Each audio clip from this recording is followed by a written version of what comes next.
नमस्कार दोस्तों, ocean network में आपका स्वागत है। आमतौर पर शरद पवार इस तरह के बयानों के लिए जाने नहीं जाते हैं, जिस तरह का बयान उन्होंने रविवार को दिया है। और इससे ऐसा लग रहा है कि अब वाकई चाचा और भतीजे के बीच में, यानी शरद पवार और अजित पवार के बीच में पाला खिंच गया है। शरद पवार को कहीं ना कहीं ये लगने लगा है कि अजित पवार वैसा ही कुछ यहाँ भी दोहराने की कोशिश कर रहे हैं जो शिवसेना में एकनाथ शिंदे ने किया था। शरद पवार का क्या बयान आया रविवार को? उन्होंने कहा, अगर कोई अलग होने की कोशिश कर रहा है तो यह उनकी रणनीति है और वे ऐसा कर रहे होंगे।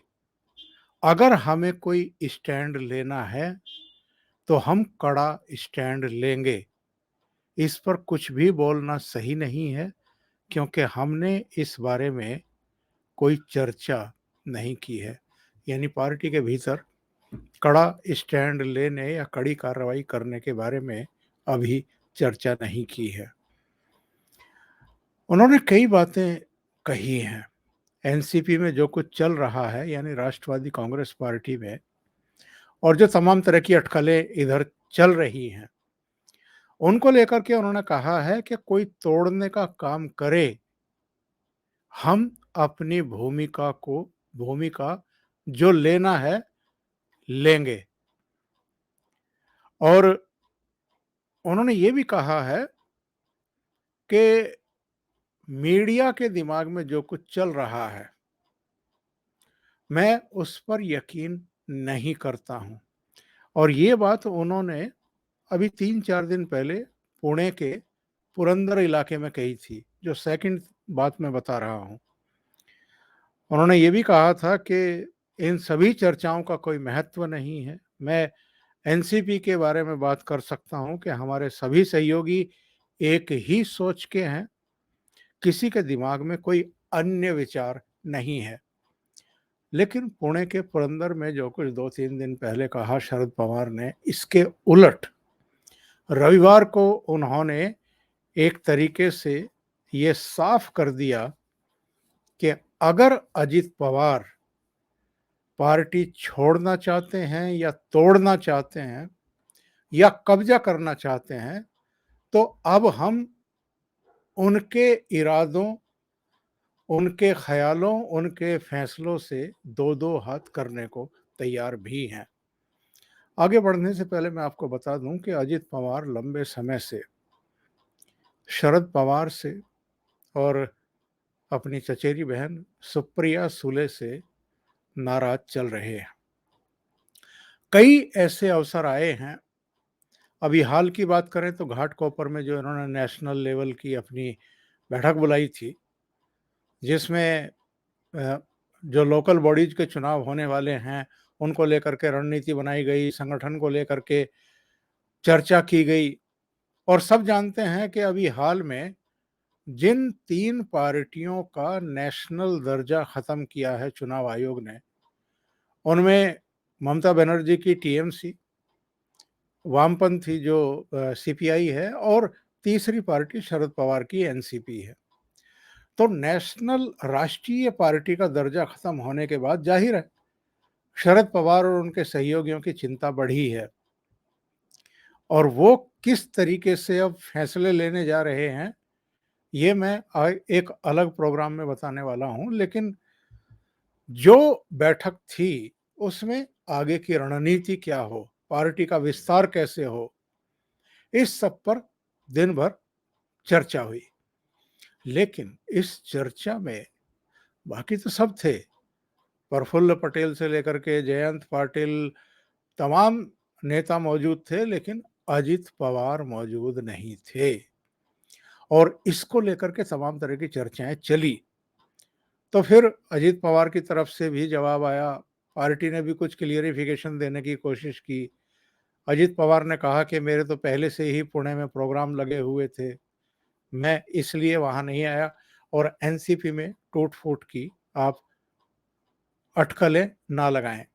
लेकिन जिस तरीके से इधर इनके बयान आए हैं अजित पवार के और शरद पवार के, और लगे हाथ उद्धव ठाकरे के करीबी शिवसेना के सांसद, प्रवक्ता और सामना के कार्यकारी संपादक संजय राउत के बयान आए हैं अजित पवार को लेकर के, और जिस तरीके से संजय राउत 2 बार शरद पवार से जाकर के मिले हैं, उनसे अब इन अटकलों को तो पंख लगने शुरू हो चुके हैं कि अजित पवार और शरद पवार के बीच में सब कुछ ठीक-ठाक नहीं चल रहा है, और अजित पवार की कोई ना कोई तो ऐसी रणनीति बन रही है जिसकी भनक अब शरद पवार को हो गई है।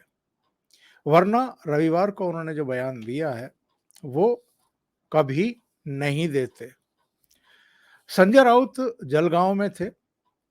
जलगांव में रविवार को उद्धव ठाकरे की बहुप्रचारित रैली होने वाली थी। हालांकि मोहित काम्बोज का एक ट्वीट आया है और उन्होंने दिखाया है कि जितनी कुर्सियां वहां पर लगाई गई थी उनमें से 60 से 70% कुर्सियां खाली पड़ी हुई हैं। पीछे से ये फोटो लिया गया और इसमें ये दावा किया गया, यानी वो ये एक्सपोज कर रहे थे कि अब मामला खत्म हो चुका है, खेल खत्म हो चुका है। और जो जलगांव रैली को लेकर के उद्धव ठाकरे ने एक तरीके से दावे किए थे, उनमें कोई दम नहीं है। एमवीए में इस चीज को लेकर के भी अब चर्चा शुरू हो गई है कि क्या ये तीनों पार्टियां यानी शिवसेना, एनसीपी और कांग्रेस 2024 तक साथ रहेंगे भी या नहीं रहेंगे। क्योंकि चर्चा तो ये भी चल रही है ना कि ये जो बदलापुर है, यानी पहले इन्होंने, शरद पवार ने शिवसेना का मटियामेट किया एक तरीके से। जो उसकी पहचान थी हिंदुत्व की, वो शरद पवार की सलाहों से उद्धव ठाकरे, संजय राउत उस आइडियोलॉजी से दूर होते चले गए। उद्धव ठाकरे को मुख्यमंत्री बनना था, शरद पवार को देवेंद्र फडणवीस का रास्ता रोकना था, और कांग्रेस तो चूंकि चौथे नंबर की पार्टी थी महाराष्ट्र में, तो उसको बैठे बिठाए अगर सत्ता में भागीदारी मिल रही है चौथे नंबर की पार्टी होने के बावजूद, तो उसके लिए तो अच्छा ही है। इसलिए भारतीय जनता पार्टी का रास्ता रोकने के लिए ये तीनों इकट्ठा हो गए थे। लेकिन शरद पवार की अभिलाषा तो बाला साहब ठाकरे के समय से ही ये है ना कि शिवसेना किसी तरीके से इरिलीवेंट हो जाए, खत्म हो जाए, बर्बाद हो जाए, और उसमें किसी हद तक उन्होंने कामयाबी हासिल कर ली थी। अब जरा ध्यान से संजय राउत के बयान देखिए।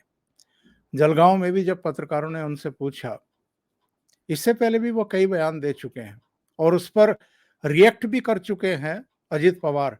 पुणे में तो यहां तक कह दिया उन्होंने मीडिया से कि कौन संजय राउत, वो होते कौन हैं, वो एनसीपी के प्रवक्ता की तरह बात क्यों कर रहे हैं, हमारी पार्टी में तो प्रवक्ता हैं।